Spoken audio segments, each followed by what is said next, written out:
আসসালামাইকুম বন্ধুরা, soldering iron দিয়ে কাজ করতে করতে হঠাৎ করে সোল্ডারিং আয়রনের কয়েলটি কেটে গেছে। এই কারণে সোল্ডারিং আয়রনের সাহায্যে আমি কোনো কাজ করতে পারছি না। এই কারণে মিটারের সাহায্যে সোল্ডারিং আয়রনটি মেপে চেক করে দেখবো সত্যি কি সোল্ডারিং আয়রনের কয়েলটি কেটে গেছে কি না। বন্ধুরা, তোমরা এই ভিডিওটি সম্পূর্ণ দেখার পরে তোমরা নিজেরাই বাড়িতে বসে সোল্ডারিং আয়রনটি রিপেয়ার করা শিখে যাবা। এর জন্য বাজার থেকে নতুন একটি সোল্ডারিং আয়রনের কয়েল কিনে আনছি। বন্ধুরা, তোমাদের নিজ নিজ এলাকায় সোল্ডারিং আয়রনের কয়েলের দাম কত করে প্লিজ কমেন্টে বলে যাবা।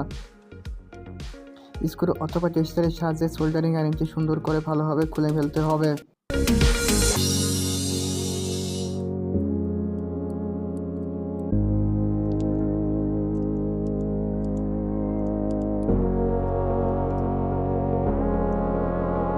আমার সোল্ডারিং আয়রন খোলা কমপ্লিট। এরপরে শিওর হওয়ার জন্য আরেকবার মিটার দিয়ে মেপে সোল্ডারিং আয়রনটি কয়েলটি চেক করে নেব।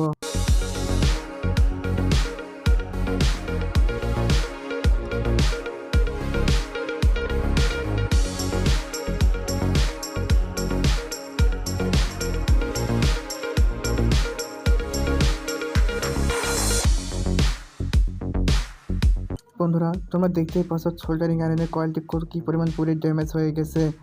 এই জায়গায় আমি এখন নতুন একটি কয়েল লাগাবো। তো সবার আগে সিরিজ কাগজের সাহায্যে সোল্ডারিং আয়রনের পাইপটি সুন্দর করে ঘষে পরিষ্কার করে নেব।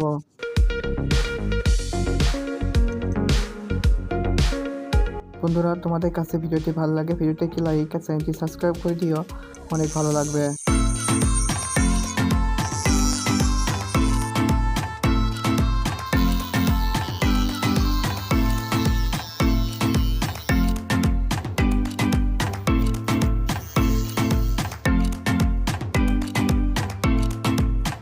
সোল্ডারিং আয়রনের বিট পরিষ্কার করে নেওয়া কমপ্লিট। এখন আস্তে আস্তে সোল্ডারিং আয়রনের মধ্যে কয়েল এবং সোল্ডারিং এর বিট আস্তে আস্তে সুন্দর করে ফিট করে নেব।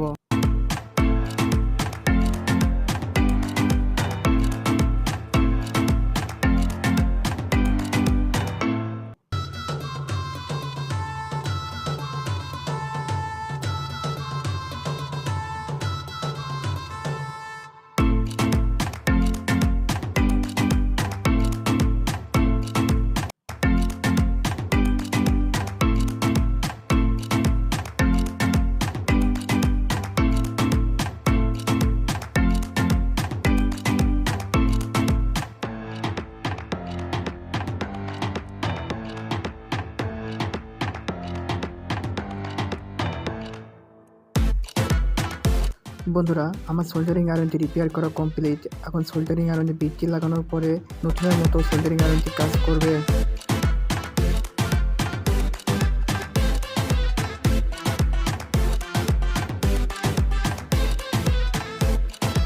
বন্ধুরা দেখো, সোল্ডারিং আয়রনতে কত পরিমাণ ধোঁয়া উঠছে।